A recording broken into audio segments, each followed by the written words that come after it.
we did the version of this in French, so I'm gonna do it in English. We had dinner tonight with the guys, and we had these two bottles. One Realm, the Bard, 2014, and the Relic Cabernet from 2010. It was really a good idea to kind of have two Cabernet, very similar statistically, and try to compare how they come across differently. As you know, these two are like my favorite, probably my favorite Cabernets. We talk about them all the time. I know the property really well. We visit, we talk to them, so it's a really pleasure to share this with the guys. Let's. I'm not gonna do any comparison necessarily or any guessing game because I know what these are. This is the Relic, and this is the Realm. I've used different glasses to be able to remember that. So let's start with the Relic. On the Relic, you start to see a little bit of a border. I don't think there's enough light to see that. Just a little bit of a lighter border around, and I think it's got to do with the age. It's got a lot of sediment. I finally got the last of the bottle, but the color is pretty dark, and you see that in both. It's really deep, dark Cabernet color. Both of these wines have about 85% Cabernet. The Relic is 12% Malbec and a bit of Petit Verdot, and the Realm is 12% Merlot and a little bit of Petit Verdot as well. Anyway, on the nose, the Relic is much more alcoholic, much more less. This is 15.5 and this is 14.5. So the Relic, you're gonna get, I do get a little bit more alcohol on the nose, a little bit of that camphor. And it doesn't, it's just there because there's a little bit more jamminess also on the nose, a little bit more sweetness, and I find that to be a very characteristic of a lot of the Relic Cabernets.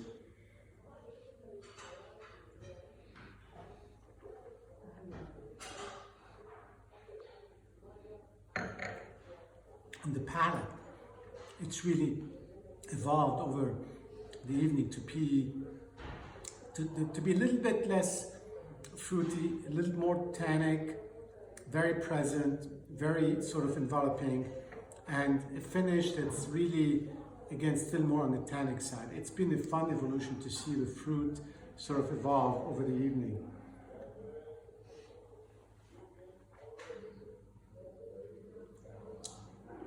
But it's still what I would call an emotional, sort of appealing kind of wine from that point of view. On this one here, the Bard,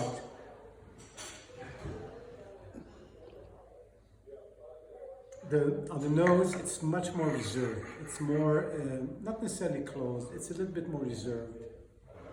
It's not as simpatico, I guess, as the other one. But it's always been the case with the Bard, for me anyway.